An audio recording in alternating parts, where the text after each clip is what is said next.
susunod na linggo, magaganap na ang pinakahinihintay ng lahat, ang sagupaan ni Manny Pacquiao at ng Mexican-American na si David Diaz. Ang tunggaliang ito, binansagang lethal combination. Pero sino nga ba ang babanggain ng ating pambansang kamao? Dito sa Chicago, nakapanayam namin ang tinaguriang dangerous ng lightweight division. Ang makakalaban ni Pacman, si David Diaz. Napakasimple lang ni Diaz nung siya'y aming nakaharap. Pero determinado raw siyang bigyan si Pacquiao ng magandang laban. I think I'm going to be fighting a smart fight, intelligent fight, and try to outpoint him out, and I'll beat him. See what we can do. If ever, how many rounds do you think before you'll knock out Pacquiao? I don't know. I don't think I'm gonna knock him out. I mean, I don't predict about knocking out or anything, but I feel comfortable and confident that I'll do a good fight. Tubong Chicago, Illinois sa Amerika si Diaz. At katulad ni Pacquiao, kaliwete rin siya. May record na 34 wins at 1 loss. Dati ring miyembro si Diaz ng US Olympic Team.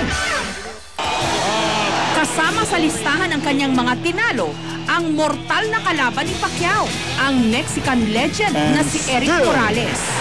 WBC lightweight champion of the world, dangerous, David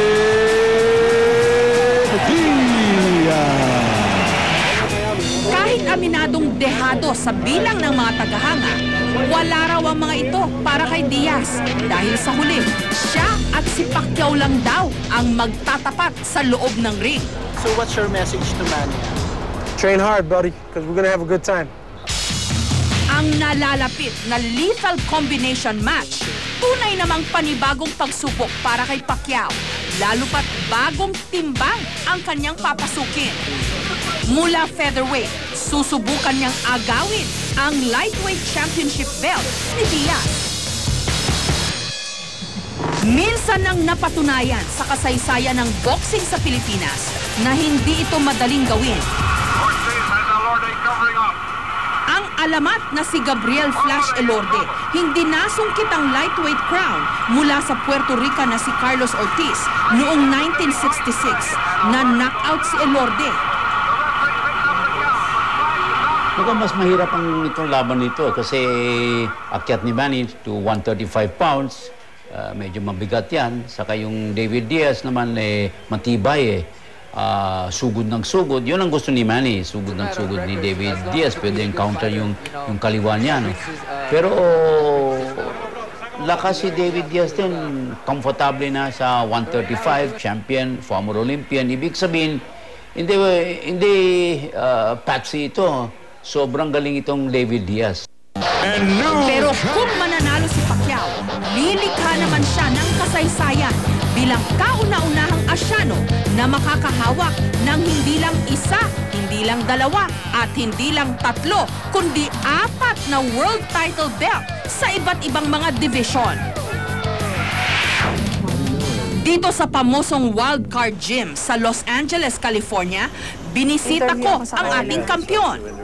Ito ang Wildcard Gym dito sa Los Angeles kung saan nagtitrain si Pacquiao bago siya lumaban dun sa Las Vegas. At ngayon, nasa kalagitnaan muli siya ng kanyang training sa paghaharap nila ni Diaz.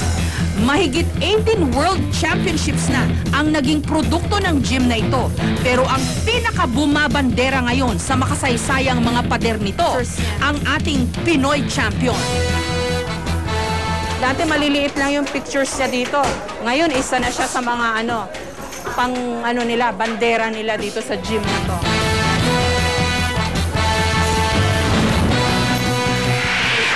Bago ko nakaharap si Pacquiao, nakausap ko muna ang kanyang coach at head trainer, si Freddie Roach. What are you focusing on right now? Is it his left hook or his right hook? No, Footwork? footwork with fighting a left-handed fighter. When two left-handed fighters fight each other, there's certain adjustments you have to make with the footwork. So that's what we're working on. And Diaz is a tough guy and a brawler, so we're working on our boxing skills a lot.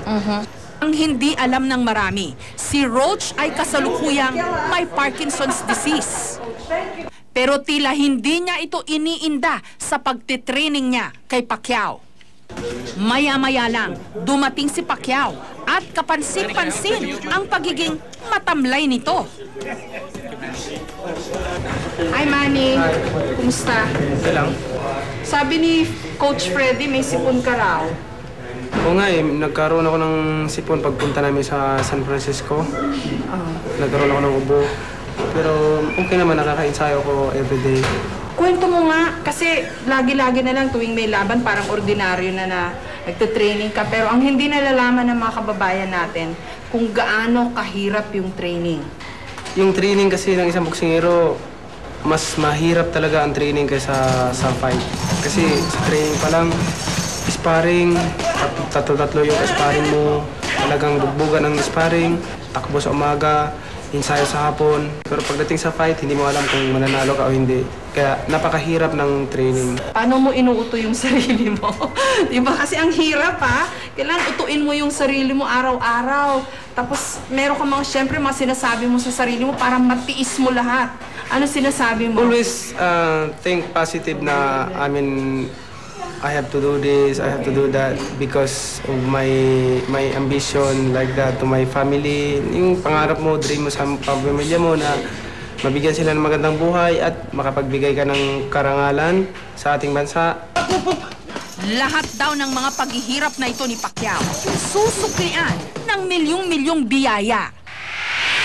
Sa taong lang ito, lumabas si Pacquiao sa commercial ng isang sikat na sportswear kasama ang iba't ibang mga tanyag na manlalaro sa iba't ibang sports. Hindi malayong milyon-milyon ang kinita niya rito. Di mo inisip, Manny, masyado kang maswerte. Ano akala mo, lahat ng kalaban mo, kaya mong patumbahin? Di ka nagdududa ng gano'n sa sarili mo? Well, lagi kong kinakausap ang Panginoon na alam ko, naririnig niya ako palagi na sabi ko, without you God, wala ako. Hindi ako Manny Pacquiao, hindi ako makilala sa buong mundo, hindi ako maging champion.